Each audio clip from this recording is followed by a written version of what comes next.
एक रात मेरा दिल कर रहा था कि कोई मेरी भी प्यास बचाए, लेकिन ऐसा कोई मेरी जिंदगी में था नहीं। फिर मैंने हाथ से काम चलाया और फिर मैं हो गया। रात के 3 बजे मेरी आंख खोली तो मैंने सोचा कि जाके छत पे देखता हूं, कहीं मेरी बहन और मेरा कजिन आसिफ आपस में लगे हुए तो नहीं। फिर वही हुआ जो मैं सोच रहा था। मैं दबे पांव छत पे पहुंचा।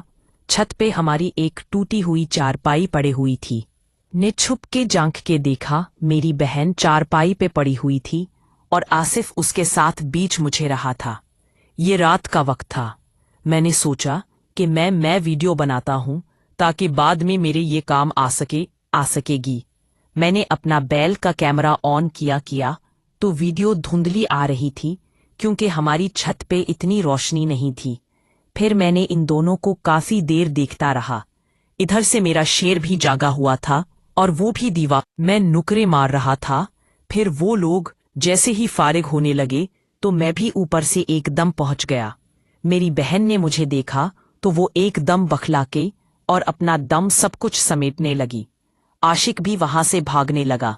मैंने कहा, सिर्फ रुक जाओ, रात काफी है, घर में शोर होगा, अम्मू अब्बू जाग जाएंगे। रुक गया। आसिफ और बहन मेरी मिन्नतें करने ले, दोनों मेरे पांव पड़ गए।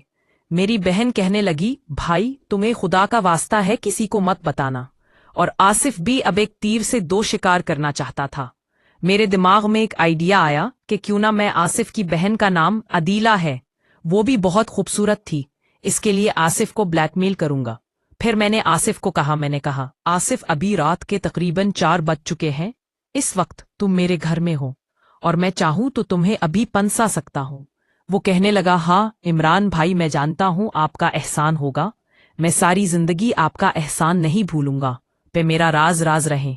फिर वो कहने लगा, इमरान भाई मैं ही पे आना ही नहीं चाहता था, आपकी ने बहुत मजबूर किया है, चाहे तो पूछ ले। बहन फिर जविया कहने लगी, हाँ भाई मैंने ही उसे बुलाया है। फिर मैंने उससे कहा कि तुम चुप हो जाओ, मैं तुमसे बात नहीं कर रहा, मैं अभी आसिफ से निपट लूं, उसके बाद मैं तुमसे बात करता हूं। पहले तो इन दोनों को मैंने खूब डराया। मैंने कहा ये हो जाएगा, वो हो जाएगा, या वो दोनों बहुत ज्यादा डर गए। फिर मैंने कहा, जोया तुम रुको। मैं आसिफ को थोड़ा सीट पर ले गया। मैंने कहा, आसिफ मेरी बात सुन, मेरे दिमाग में एक आइडिया है, अगर तुम मान जाए तो तुम्हारा काम भी होता रहेगा और मेरा भी। वो कहने लगा, क्या मतलब? और मेरा लगा, इमरान भाई आप क्या कहना चाहते हैं, खुल के बोले। फिर मैंने कहा कि बात सीधी बोलता हूँ, घुमा फिर आके मुझे बात करनी नहीं आती। तुम्हारी जो बहन है अदीला, मैं उसे पसंद करता हूँ, तुम मेरी सेटिंग इससे करवा दो और तुम्हारा जब दिल चाहे, बल्कि मैं खुद तुम्हारी मदद रहूं का रवैया से मिलते रहना। फिर वो कहने लगा, इमरान भाई वो मेरी बहन है, मैं उसे ऐसे कैसे बोल सकता हूँ, आप कुछ सेसो है। मैंने कहा, हाँ मुझे पता है वो तुम्हारी बहन है, मैं कौन सा मैं बोल रहा हूँ कि उसको यहाँ ले आओ, बस मेरे लिए सेटिंग करवाओ, वो मेरे लिए रास्ता आसान कर दो, बाकी काम मैं खुद कर लूंगा। उसने कहा, इमरान भाई आप मैं खुद आपको बताऊंगा, मेरे पास भी इसके अलावा कोई ऑप्शन नहीं था। मैं अब इन दोनों को करवाता नहीं सकता था क्योंकि रवैया के साथ मैंने भी करते थे और ये बहुत अच्छा नीम था जिसका मैंने फायदा भी उठाया। उसने बाली भर ली। अल्लाह हुआ अपनी बहन के साथ मेरा रिश्ता हमवार करने का। फिर मैंने रवैये को कहा कि उसको नीचे छोड़ के जल्दी और आओ, मैं तुम्हारा इंतजार कर रहा हूँ। हाँ गेट आराम से खोलना, कहीं अब्बू जाग न जाने। फिर जविया चले गई इसफ को नीचे छोड़ने और फिर मैं ऊपर उसका इंतजार ने लगा। मैं सोच रहा था कि अब जविया वापस आएगी और मैं इसी चारपाई पर उसकी लाऊंगा। अब मैं तरीका सोच रहा था कि इस तरीके से करो। मुझे खड़े होने 10 मिनट गुजर गए थे, जविया अभी तक नहीं आई थी। मैं परेशान हुआ कि जविया क्यों नहीं आई। मैंने कहा, अच्छा 10 मिनट मजीद इंतजार करता हूँ, क्योंकि वो घबराई हुई थी। क्षेत्र रिलैक्स होने के लिए नीचे बैठ गई है, लेकिन मैं आधा घंटा खड़ा रहा, वो रहा नहीं आई। मैं समझ गया था कि जविया ने मेरे साथ गेम की है, वो आने की भी नहीं। मुझे शदीद गुस्सा आ रहा था। जविया, ये पहले तो मैंने सोचा कि जागो उसको उसके कमरे से लाता हूँ। फिर मैंने ये सोचा कि रात काफी है, नहीं अम्मी अब्बू ना उठ जाएं। आज मेरा काम होते होते रह गया, जिसका मुझे बेहद अफसोस था। फिर मैं अपने कमरे में वापस आया और आके मैं हो गया। मुझे नींद नहीं आई। काफी देर मेरे दिमाग में ये सोचे चलती रही कि काश उस वक्त मैं ज़विया को नीचे जाने ही ना देता तो आज मैं भी आसिफ की तरह सुकून ले चुका होता। खैर अब तो ये मैं इसी तलाश में था कि रविया की पीछो कब तक वो बैठती है। मेरे हाथ से एक न एक दिन तो आने की। आज सुबह मेरी आंख कुछ देर से खुली क्योंकि रात को मैं बहुत देर से सोया था। आज सुबह तकरीबन 10 बज रहे थे।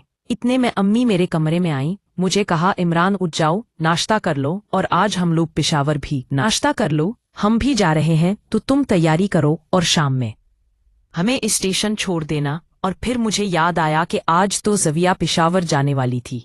रात कितना अच्छा मौका मेरे हाथ से निकल गया। फिर मैं हादसे में और भी पेश आने लगा, लेकिन क्या करता, इसके अलावा मेरे पास कोई चारा भी नहीं था। फिर मैंने कहा, अम्मी अब्बी अब्बू आप निकले, नाश्ता लगाए, मैं मुंह धोकर आता हूँ।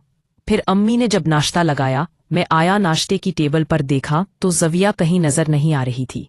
मैंने पूछा, अम्मी ज़विया अभी तक सो रही है क्या?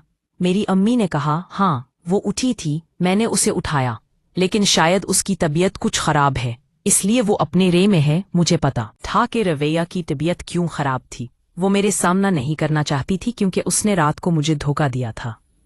खैर मैंने नाश्ता किया और अम्मी ने मुझे कमरे कुछ ज़रूरी सामान बताया।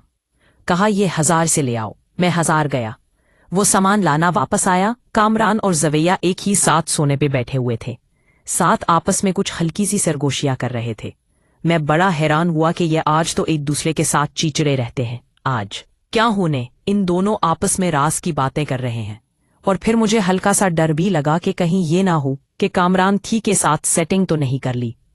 फिर मैंने आंखों से ज़वैया को गुस्सा दिखाया कि रात को तुमने अच्छा नहीं किया, उसका का बदला तुम्हें भौं कितना पड़ेगा। ज़वैया मुझसे नजरें चुरा रही। फिर मैंने सोचा कि ज़वैया के व्हाट्सएप नंबर पर मैसेज करके बोलता हूं कि रात तुम क्यों नहीं आई। जब मैंने ज़वैया का नंबर देखा, शायद उसने मुझे बुलाकर दिया था क्योंकि उसकी डीपी